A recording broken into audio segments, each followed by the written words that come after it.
We're good to go.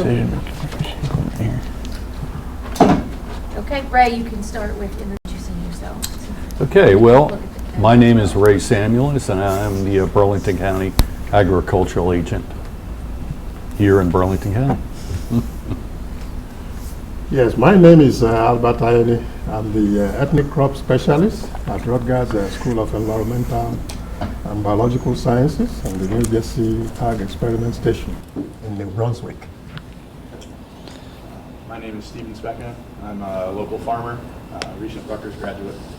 All right, go ahead. Thanks, gentlemen. Our first question for the panel is there a way to test the Scoville heat units in the field? Very, very good question. There is no practical way of doing the test under field condition to state how many Scoville heat units a pepper type may have.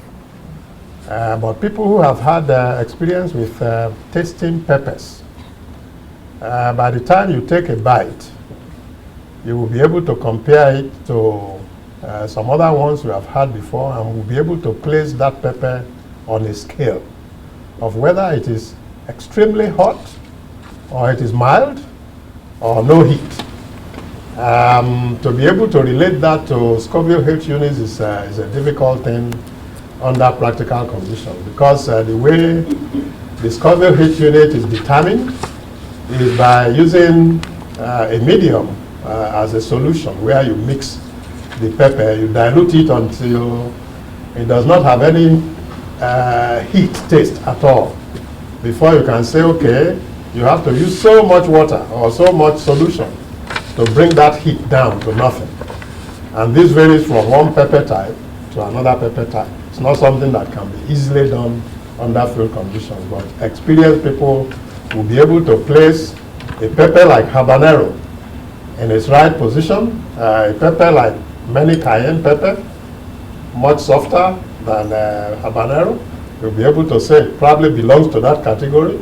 And if it is in the jalapeno serrano group that we consider to be mild, you would also be able to say this is the group that you think it belongs to. And generally speaking, the extraordinarily hot ones, we do not expect people to even taste them under field conditions because they are brutal. Our next question is, why would a grower use white plastic mulch versus black plastic mulch when growing peppers? Well, I'll take this one. Specifically, the later season peppers, like we grow, white mulch keeps the soil temperature lower. It's like having a asphalt parking lot in the summer. It gets really hot. It's like a heat sink. Whereas the white reflects a lot of that summer sun away. It keeps the soil temperature lower. Plants can't really grow well, and I believe it's over 90 degrees. So as long as you can keep the temperature lower, it's beneficial to have white plastic. So it's marginally more expensive than black, but it's worth it. It's well worth it. Our question from Mr. Speck is, do you direct seed transplant from greenhouse grown seedlings or buy plugs? Can you repeat it, please? Do you direct seed, grow transplants, or buy plugs? We buy the seed and have we contract a grower to grow our early transplants in a heated greenhouse. We don't have one at the moment, so we buy the seed, have transplants grown, and then we transplant the pepper plants into the raised beds when we're ready. It gives it a jump on the season, definitely. I don't think many people direct seed peppers. May I add to that information? Something we have learned about growing peppers is that if you use old pepper seedlings, peppers that are probably about 10 weeks, 12 weeks old before you take them to the field, they seem to have greater capability to yield more. This is talking about the habaneros especially. If you grow your seedling to about 8-week-old and transplant, you are not likely to get as much yield from that 8-week-old transplant as you will from a 10-week-old, 12-week-old, or even older transplant. It seems there is a way the pepper starts very, very early in the field when it has put on so many weeks in the greenhouse. It reaches that stage of flowering a little bit earlier and then starts producing much earlier. So it will be able to reach that maximum potential before the season runs out. That is the experience we have had. So we do recommend that using older seedlings seems to pay more than using the young seedlings. Comment on the Scoville unit question too. I've worked with padron peppers, which I discovered in Spain hiking through the Pyrenees Mountains. And what I found with them is that the heat units, Scoville units, are very much dependent upon the size of the pepper. If you did them 1 inch to 1.5 inches, they're mild. And in fact, these peppers are known as Spanish Russian roulette, because every once in a while you'll get one a little bigger and it'll be probably 30,000 Scoville units. The ones 1.5 inches or less are about 1,000 or 2. So you make like an assortment of peppers and the people eat them, and it's very much part of their culture. And after one season of growing them, I could determine by just looking at them which ones were hot and which ones weren't without even tasting them, because you get an eye for it. Yeah, may I also corroborate what Ray has just said? We know for sure that peppers, practically all the peppers that have heat in them, have a progression in developing the heat. At very young stage, they are relatively mild. Some of them may have no heat at all. And then as they continue to increase in age, growing bigger and bigger, the heat component continues to increase. And we know that jalapeno, for instance, will develop we start developing the heat after they're about 1 inch long. After 1 inch, the heat will start developing very, very fast to a maximum level by the time the fruit has reached the maximum size, before it starts increasing in maturity and probably getting red later on. Some of the jalapenos we have also known that the Scoville heat units actually decreases when they start ripening. So it has a peculiar characteristic. The heat unit is highest when it has reached maximum green maturity. As the pepper now starts moving from green maturity to ripening, turning red or yellow or whatever color it is, it starts losing that heat. And the red ones become less hot than the green jalapeno. But it is the reverse in habaneros and some other types of peppers. The heat increases as the pepper becomes more and more ripe. Can I say one more? The transplants? Yes. Just adding to what Albert had said, using an older transplant, the pepper plant itself is probably more resilient. I mean, when you're transplanting these things, it's the heat of the summer, so you're taking a plant that was in a tray that you're watering every single day, and you're putting it in the ground, and it's not getting that water every day. You're using a bigger plant. Yes. It's going to be a lot more resilient. A little tiny one, just a twig pepper plant, when that goes into the plastic mulch, if it leans up against the plastic hole, it can get sun scalded. So the bigger the transplant you can get, the better. But it will cost you more to have a bigger transplant size. In line with what he said too about the transplants, another very critical thing is hardening them off well, because the wind is brutal. I mean, I know that. I've defoliated the whole fields, take every leaf off them because they were hardened enough, you know. So if you get an older transplant, the likelihood of it being hardened off more is better. Hardening them off is basically like you prepare the transplants for the field. You don't water them as often. You expose them to more direct sunlight. You get them into the Cold. load all your transplants on a wagon, pull them outside, and let them be outside before you get them into the field. Good, thank you. We have another question from the Eco Complex for Mr. Specka. Do you use deer fencing? We don't use deer fencing. It's expensive. We haven't gotten there yet. Someday I hope to have some.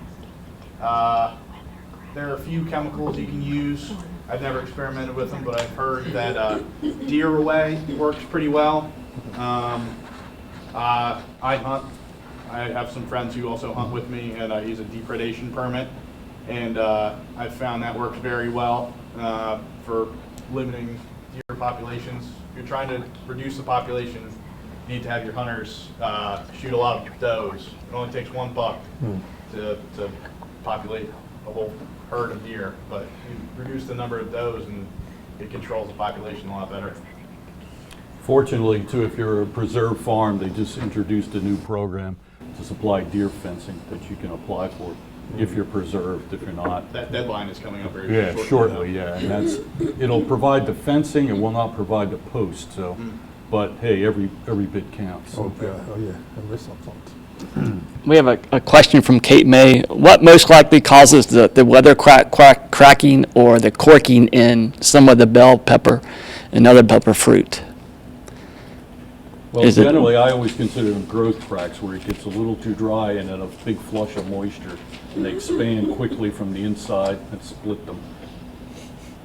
Is it a species related, variety related more than anything That I'm else? not sure of. Do you have a feel for Well, that? yes, the crack is something that we have come to really recognize as something we must pay attention to. With jalapenos and other types of capsicum annuum, we know that the Mexicans love the ones with cracked skin. They prefer those ones to the smooth skin. Most of us will probably go for the smooth skin. But the Hispanics, for whatever reason, love those that have cracked skin. And what we have come to see, there is a big difference from one type of pepper to another in their susceptibility or their response to cracking. Some of them will crack, almost the whole skin will be completely cracked. And there are some that the skin will be completely smooth. So what is working for us at Rutgers is that we now have material that would appeal to a cross-section of ethnic groups. Those that love the cracked jalapeno, we have them. Those who love the smooth jalapeno, we also have them. So it is variety or cultivar dependent how susceptible these peppers may be to the cracking. We have seen that. We have taken very, very close look at that, and we are happy that we have both, because the Hispanic population is quite huge, and they love the cracked jalapenos. But the other populations don't really appreciate that cracked skin pepper that much. Great, thank you. We have a question from Somerset County about staking. Do you recommend staking peppers? And where would one buy their or purchase their pepper stakes? I've never staked them before, but this year I saw why somebody would want to. When you have a fully mature pepper plant, it can be quite large and have many pretty big branches, and when it's loaded with fruit, the wind will come through it and it'll knock the plant apart, and sometimes it'll break off branches. Staking anything takes a lot of time. I mean, hammering a stake is nothing, but hammering 10,000 stakes and tying them all takes a lot of time. So if you can get away without staking them, I would try that. Getting stakes, Nolt's Produce Supply in Hershey, Pennsylvania. That's where we get ours. They're pretty reasonable. They're Honduran pine. I'm not really sure what that is, but they last for years and years, 20 years plus. So they're a worthwhile investment. Sometimes you can get them used. For the peppers, you probably don't need very tall stakes, but keep in mind you do have to drive them into the ground a little bit.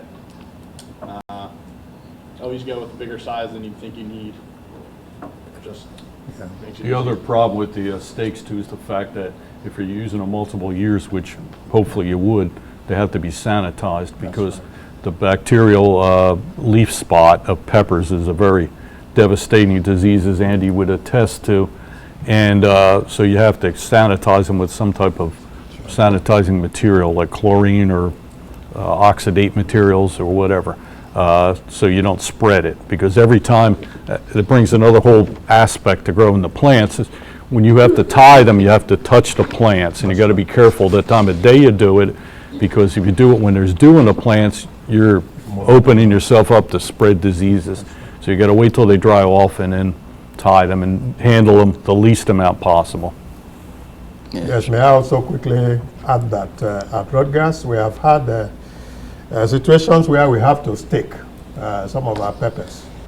As we are doing our breeding program, we have peppers that are really huge, and when the time for fruiting comes, they carry so much fruit that any small wind can blow them on their side, and they fall over, and you start losing some of those fruit to rotten. So we have had to stake, but at Rutgers, I don't know where our greenhouse manager gets their stake from, but they buy some bamboo stakes. Bamboo stakes, and some of them can be used over many years. And as Ray has said, it's good to always sanitize them at the end of the season before you put them into the next crop, because they can carry some disease situations. So staking. What we have done at Rutgers initially when we started our breeding program with Professor Tom Orton, who is at our research station in Upper Deerfield, the peppers we started with, some of them were as tall as about 4 feet, 5 feet tall.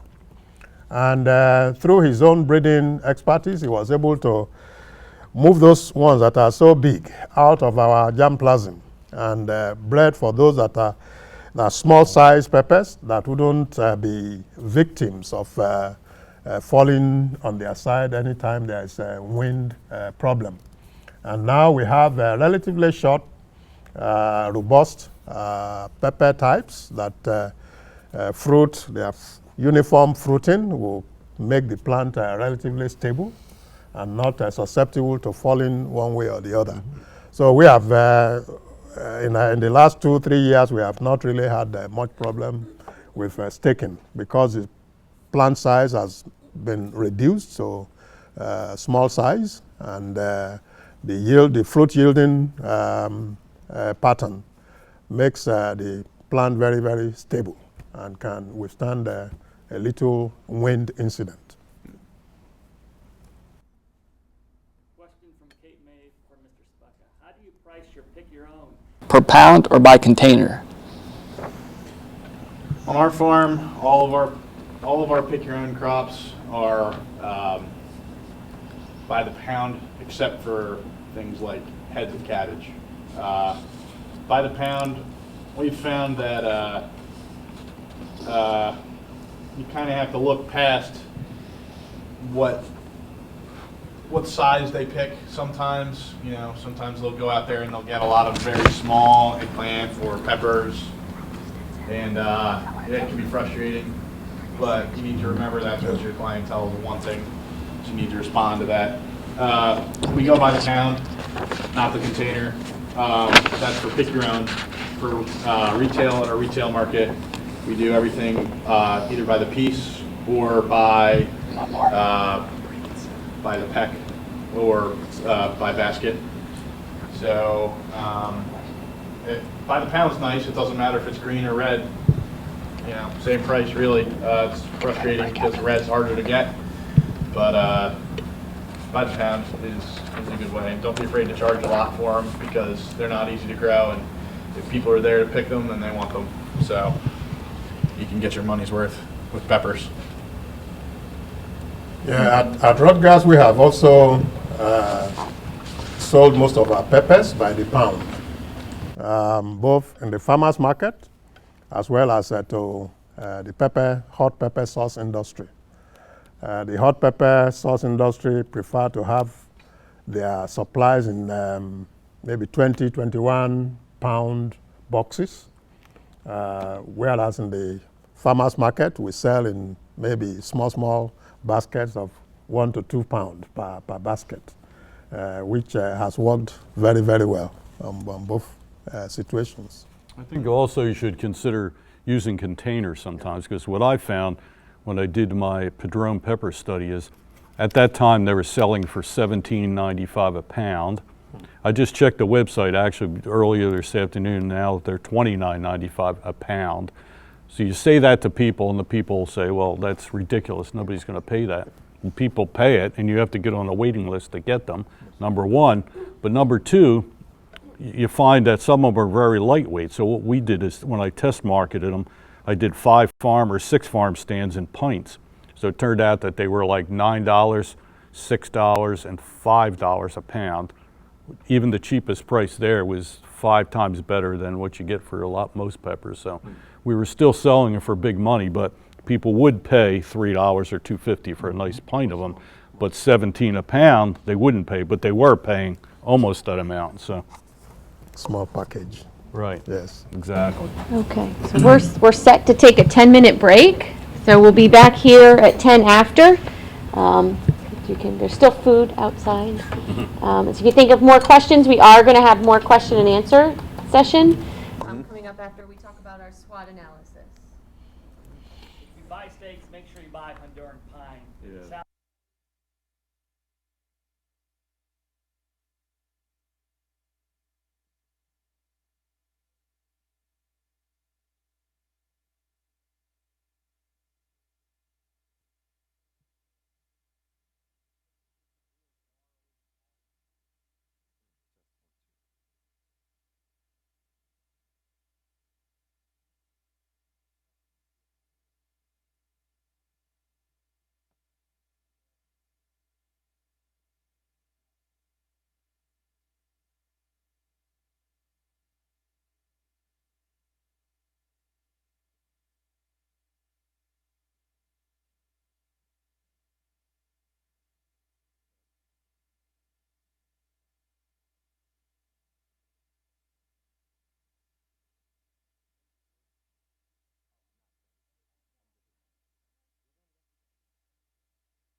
We're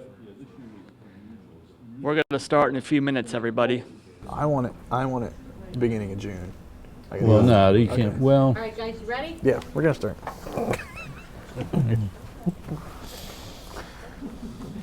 Welcome back, everybody. Yeah. Do I have to turn my We'll get mic back started on? here. Are we good? Did you turn your mic off? I didn't turn it off. We're good, right?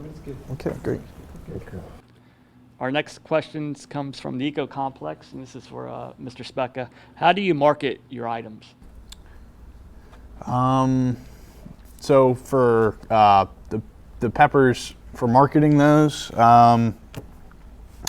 usually we rely a lot upon return customers and just spreading the word. So we have posted both on our Facebook page and at the farm crops that are coming up. So in terms of marketing them, that's really all we do. For the pick your own, for the road stand, we market peppers. We have signage on the road frontage for most of our product, but for the pick your own, it's reliant on people coming back for peppers.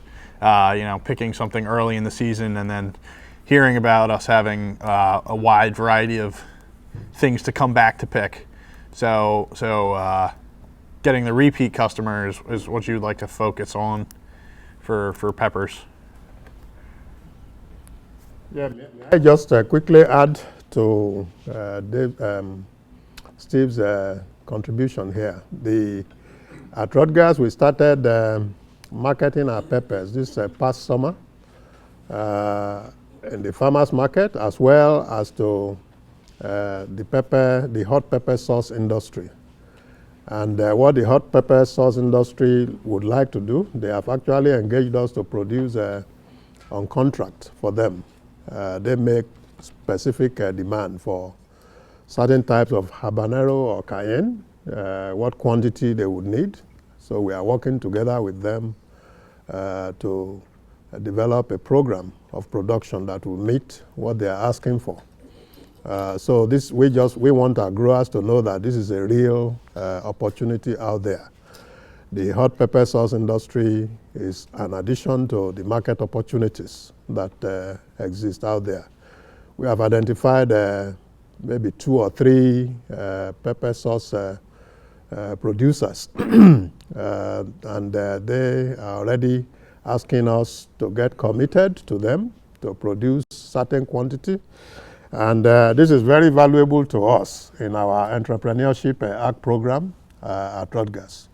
We are trying to use this to show some of our students who are interested in pursuing a career in agriculture that yes, there are opportunities for you to produce some of these items and actually make money. What we saw was that through the pepper sauce industry, we can actually make or break even, so to say, as quickly as possible, and then subsequently probably make some money.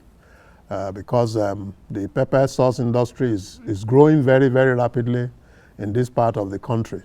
And the demand for certain types of pepper is increasing significantly. For example, for habanero, we sold last summer at $2.50 for certain types of habanero per pound. And one of the hot sauce industry peasants came around and said she was getting her own habanero for $7 per pound, $6 per pound. So we thought we were making good money. But she told us that the market is there for them to take as much of the habanero peppers that we produce. The other type that they're asking for now is the cayenne pepper. So habanero and cayenne peppers are some of the big ones in the hot pepper sauce industry. Mm-hmm. Thanks, Albert. Our next question comes from Somerset. For somebody starting out, how many acres should they plant? Or how many plants should they put in the ground? Starting out farming, or starting out growing peppers at an already existing farm, very different. If you're just starting farming, it's important to know where you're going to sell most of your stuff. You know, they don't just sell themselves right off the plant. Keep in mind that the cost of wholesaling peppers, very cheap. You're not going to make any money that way, especially not starting out. So I would not even consider wholesaling. You're going to want to try to do retail of some sort. For a scale, I would say, depending upon your labor and your demand for peppers, how many different varieties you're going to try to grow. Start small, but you know, it's always better to sell all the peppers that you have and say, I'll grow more next year, than to have 4 acres of bell peppers and then not be able to sell them all. Stagger your plantings. It's important, because having them all come on at once when you're first starting, it's not good. You know, you'll get overwhelmed that way, and then you'll get disheartened. So even if it's as simple as, if you have a tray of transplants, plant half of them this week and hold the other half. It's not as good for the plants, but they'll hold up, and plant the other half the next week. So, you know, for starting up, I would say don't grow over, you know, 4,000 or 5,000 plants of each variety that you'd choose to grow. I mean, that's a fair amount of peppers. So, you know, you have to determine, you know, where you're coming from first. How many plants per acre do you plant? 10. Sorry. Ask the question one more time. The question was, how many plants per acre do you typically plant? We plant around 10,000 pepper plants per acre on our plastic mulch system. We have 6 beds per block and 2 blocks per acre, so 12 beds total, about 600 feet long. Two rows of peppers per bed, straddling the drip tape, and about 18 inches between the pepper plants. So that's about 10,000 plants. Yeah. As a follow-up to that question, what are your post-harvest handling procedures? Pepper is one of those crops that it'll hold up a little bit. So if you're going straight from the field to the display or wherever your point of sale is, that's always best. Straight. I know a lot of guys do wash their peppers for right out of the field, it can help them get the field heat out of the peppers. It's important, because then if you don't get the heat of the sun off of the peppers, it'll degrade them. That's right. And they lose their turgid pressure. They do recommend that you can refrigerate peppers. Generally, wholesalers pack them into a 1 bushel and a 1/9 box, which is a cardboard wax box about that big. Make sure you don't crush them. You can crush a pepper and ruin it. But post-harvest, what I do, I pack them into like a reusable, stackable, lightweight bulb crate. And usually I put them in the shade. If they're going to be sold very soon, very shortly, put them in the shade. If they're going to be held for longer, refrigeration at, you don't want to put them in the coldest refrigerator. So maybe like a fridge that's like 45 degrees, whereas strawberries, apples, that'd be like closer to 32 degrees, and tomatoes would be like 64 degrees. So the middle range for peppers, not really cold. Yes, we have had some experience with handling, in post-harvest handling of some of the habanero peppers that we produce. We have on our list of potential habaneros that may be released to the growers. We have some of them that will last about 2 weeks after harvesting, if you keep them at room temperature where there is free flow of air. Some of them can last 2 good weeks before they start disintegrating. And if you have the opportunity of storing them cold storage at 45, 50 degrees, thereabout, they can last additional 2-3 weeks. So there are some that we have found to stay very firm. They retain their integrity for 4 to 5 weeks in cold storage. So they are, from that perspective, they are crops that you can easily handle without losing them quickly to spoilage, if you have the facilities to keep them fresh and maintaining their integrity for a considerable length of time. For people who have to ship their peppers over a long distance, this is an advantage for some of those habaneros. But it isn't all the habaneros that behave the same way. You need to know how your own type of habanero behaves. Some last very long, some intermediate, and some spoil quite quickly. The ones we will be releasing to our growers are those that have at least 2 to 3 weeks shelf life before they start disintegrating under ordinary conditions. And if they are in cold storage, they can stay for 4 to 5 weeks before they start losing their integrity. When it comes to handling some of the hotter peppers, what do you recommend people do? Wear gloves? For harvesting some of the habaneros, there are some of these habaneros that the way you harvest them, we recommend, first of all, that you harvest them with what we call the peduncle attached. That is the long stalk that holds the fruit. Harvest them with that peduncle instead of snapping them off that pedicel. The pedicel is where the fruit is resting.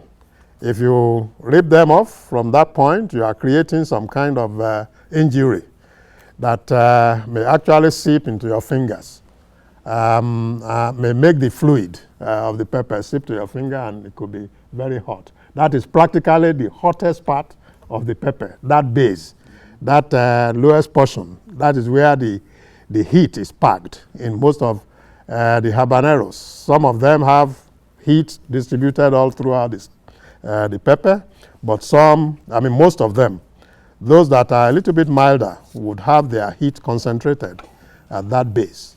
And if you harvest them bare hand, it's good to harvest them with the peduncle, if I can call them stick for general understanding. The stick that holds the fruit. Rip the fruit off from that stick. With that stick on. That way you are pretty safe, because the heat does not transmit to outside the skin. It's retained within the fruit. But if you snap it off and you allow that area to be exposed, that is where some of the heat can be going out and maybe touch your hands, your fingers, and some of them could be really hot. So we do recommend that to avoid some of those hazards, you should wear gloves when you harvest some of those hot habaneros, and probably some hot cayenne also.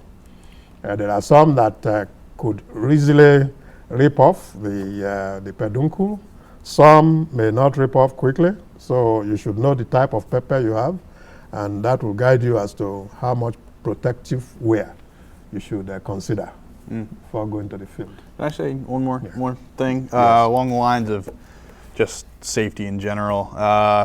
We feel that if you have customers on your farm, you're obliged probably to tell them that there are dangerously hot peppers on the farm, or that's everybody's opinion what hot is. I think I'd found that people who want hot peppers know what they're looking for, and people who don't really understand heat from hot peppers kind of don't really want to know what heat is like. They stay away from hot peppers, and they can be hard to recognize which ones are hot, so have them clearly labeled which ones are hot. Gloves are very cheap. If you're picking them, have your picking crew wearing gloves. Like Albert said, picking them from the stem, the peduncle. gloves, you got to be able to move fast when you're paying somebody to labor. So you can't have guys taking forever to pick, and make sure they change their gloves a lot. Throw them away in the garbage. Perfect. We have a question from Kate May. What is your crop rotation for your pepper production? Okay, so for peppers, tomatoes, eggplant, all in the same family. So we'll never follow pepper after tomato or eggplant. Generally, we grow a lot of brassica, beans, and cucurbit. So our raised beds, the plastic mulch generally is following either brassica or some sort of legume. Not that it's from a soil standpoint, but it's just reducing disease incidence.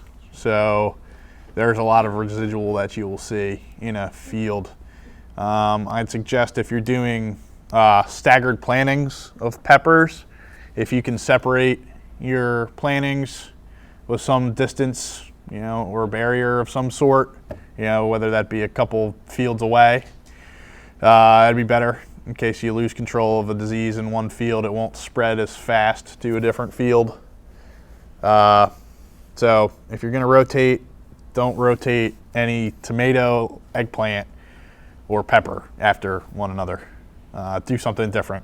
Beans, lettuce, corn, anything but those three. Perfect.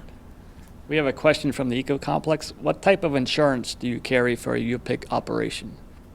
So for the insurance, we are insured for a pick your own operation. We're very upfront with our insurance company as to what we do on our farm. They will insure us, but our umbrella policy is significantly larger than it would be for one on a wholesale farm or just a retail operation where you would be picking and then selling at your own road stand. So for the pick your own, like a lot of other ag tourism operations, insurance is a lot higher, but we feel that the benefits of the reduced labor cost of pick your own definitely worth it. We have a question from Somerset County. Are stink bugs an issue or any other insect pests? Well, insects are always an issue when you're growing a crop like peppers because of blemishing to the fruit itself. That's your sellable product. The plant can look terrible, but if the fruit's nice, then you're still going to make money. And it's the same as opposite too. If you have blemishes on your fruit from stink bug damage, I'm not really familiar what it would look like on a pepper, but I know a tomato, it gives it kind of a yellow mottling because the stink bug feeds by sticking its beak into the plant and sucking juice out, so it leaves a serious blemish. They're fairly easily controlled, I believe, stink bugs. If you have a good rotation, more pressing insects for peppers would be like a worm, like a borer into the pepper fruit itself. And we use a rotation of pesticides to keep those particular insects under control. It's good to have a few different pesticides in your arsenal to be able to use. Relying on one's a poor choice. I think that's perfect. Another question from Somerset. This is for Ray, a Padron pepper seed supplier or other specialty seed suppliers. Where can they find that information? Yeah, basically I bought them from Johnny Slick Seed Head. There's a few other ones too that have them, but they're nothing special because they're non-hybrid, so they're not proprietary. So there's a number of companies that you can get them from. But again, given the fact that they're not hybrid, as I said in the video, the uniformity is less, there's more variability within the crop, and there's also better chance that there may be diseases in them. So it goes back to the whole adage. People sometimes say to me, well, I can save the seed, or somebody has this seed. That's generally not a good idea, because seeds are tested by commercial companies for the amounts of viruses and other things in them. So it's better to get certified seed than trying to save some of your own. A follow-up would be Rutgers pepper seed, Albert. Yes, I think I should use this opportunity to quickly talk about the pepper we plan to release at Rutgers Day. That will be April 29 this year. The pepper we are releasing is called pumpkin habanero. And the pumpkin habanero that we are releasing has some very unique characteristics. It's a small size pepper, but fruits very, very heavily. It's yellow in color, which makes it very attractive. It looks like a mini pumpkin. And a lot of people like the look. And what is even more important to me is the taste of the pepper. The skin has no heat, but the seed and the placenta, that is where you have some level of heat. So if you are a careful eater, you can you start from the flesh. Eat the flesh. By the time you now start getting to the placenta, you will start feeling some heat. But before then, you will have a very nice, crunchy, flavorful, sweet taste.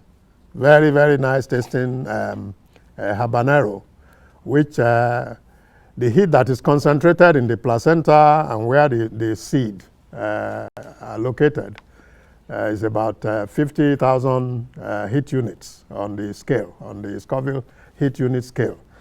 Now we have generated some seed which we plan to distribute between now and Rutgers Day through our Office of Communications. Some of you might know Cindy Robbins and Anna Molinsky in the Office of the Director of Research in Martin Hall. Those are the two key people who are going to be helping us handle the distribution of seed. And we are also planning to get some seed in the hands of our county agents, extension agents throughout the state. So we have limited seed this year. We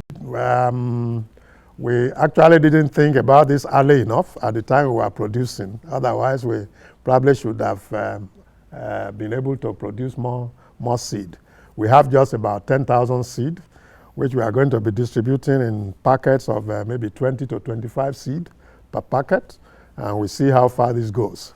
We are also going to raise some seedlings I still don't know, the Office of the Director of Research will decide whether this will be sold or this will just be distributed to our growers.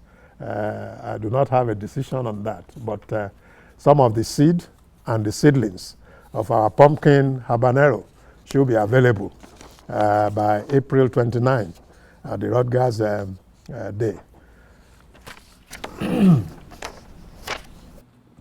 We have a question for Mr. Spucka. If you could choose only one variety, what would be a customer favorite? Well, I'll tell you this. You can never go wrong growing a bell pepper. Now, this is a specialty pepper class, so people know a bell pepper. They like how they taste, they like the size, and you don't have to cut all the seeds out of 50 small peppers. You have one big one. Now, bell pepper has kind of been bred to have a lot of resistance, and they kind of bred the flavor out of them, in my opinion. A suitable replacement would be a pimento pepper. Red pimento has a lot of nice flavor, no heat, suitable size. You don't have to fuss around with a million small peppers.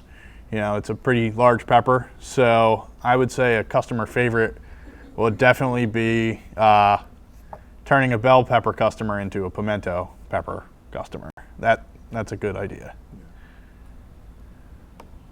From our experience at the farmers market in New Brunswick area, people love some of the jalapenos that we present there.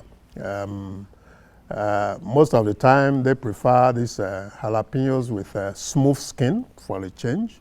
The Hispanics that come around still prefer the ones with cracked skin, but they are not as much in number as those who prefer the smooth skin jalapeno. And the heat level is also a factor that we use to sell some of these jalapenos. Some of them are really very mild, and some of them are practically heatless. So depending on the taste of the customers that come around, we do get demand for the jalapenos. Much less of habaneros, because people are simply scared when they hear habanero. It's a lot of heat, so they don't want to go there that much. But the people who know the habaneros, people from Mexico, people from Central America, other parts of Central America, they come around and they actually ask for habanero and nothing else. So you do need to know your customers, as Ray has said, if you have an idea of who you are targeting as your niche. That is going to determine the kind of peppers you will grow that would appeal to them. Okay, thank you, Ray, Albert, and Steve. We really appreciate your time tonight and answering all those questions for us. I'm going to need your chair.